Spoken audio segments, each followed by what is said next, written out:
Hello and welcome to another Mario Party 6 minigame review. Up today we're playing the 1 vs 3 minigame Stage Fright. In this minigame, the single player is on stage, trying to dodge out from getting hit. The other 3 players are on rotating platforms, trying to hit the single player. They keep moving left and right, and when they throw a ball, they stop for a second in that spot. Their goal is to hit the single player and they win. If the single player is able to dodge out of the way every time, then this single player wins. So this is one of those 1 vs 3 minigames where both sides have their share of issues, and I'm not sure it ends up being a ton of fun for either side. Yeah, when you're on the team, there's a disadvantage because if you're the players closest to the front of the stage, the other players are behind you. And although you're moving back and forth, sometimes the other players might throw the ball at the wrong time and hit you. And if you get hit by the other players, then you're stunned. So you don't have the opportunity to throw the balls at the single players much. Yeah, it was just kind of annoying to play, since you have no control over where you go. If you end up behind another player when the single player is in front of you, you might try to hit them and end up hitting the other player, which will cause neither of you to hit the single player. It feels a little unrewarding to play.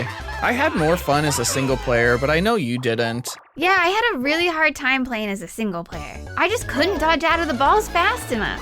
Your strategy was looking at the balls, not your player or the other players throwing them, which seemed to work so well for you, but when I tried it, I just couldn't dodge out of the way. The balls were just coming at me too fast.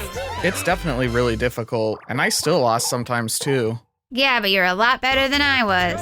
Yeah, I personally like the challenge, but for a minigame, you definitely get the short end of the stick if you're the single player because your chances of winning are a lot smaller.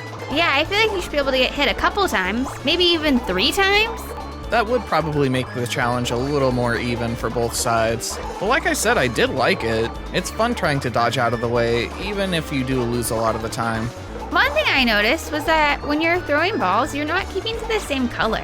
I kept trying to see if I was even close to hitting you when I was on the team, but no such luck because every time you throw a ball, the color changes. I'm not really sure why they did that. Oh, that's weird. I didn't notice that. So overall, Stage Fright is an okay minigame that's held back by some pretty serious flaws. If you're the single player, good luck because it's definitely challenging staying alive until time runs out. Although having said that, I think it is a lot of fun to do. Dodging out of the way for 30 seconds and winning is really rewarding if you can actually do it. On the team, things aren't as fun. You don't have control over your movement, and the fact that you can hit the players in front of you is just kind of frustrating and annoying. But I suppose if your balls just went through the players in front of you, it'd be even harder for the single player to win. So I don't really know if there's any good way to fix this one. So unfortunately, because of these flaws, we're giving this one 3 stars out of 5. Well, that's it for today. If you enjoyed this review, please like, subscribe, and hit the bell. Up next, we'll be reviewing Stamped by Me. Isn't this a song? Almost. If you want to see what this minigame is like, come back for our next video. Hope to see you then. Finish! Yes, I'm the winner!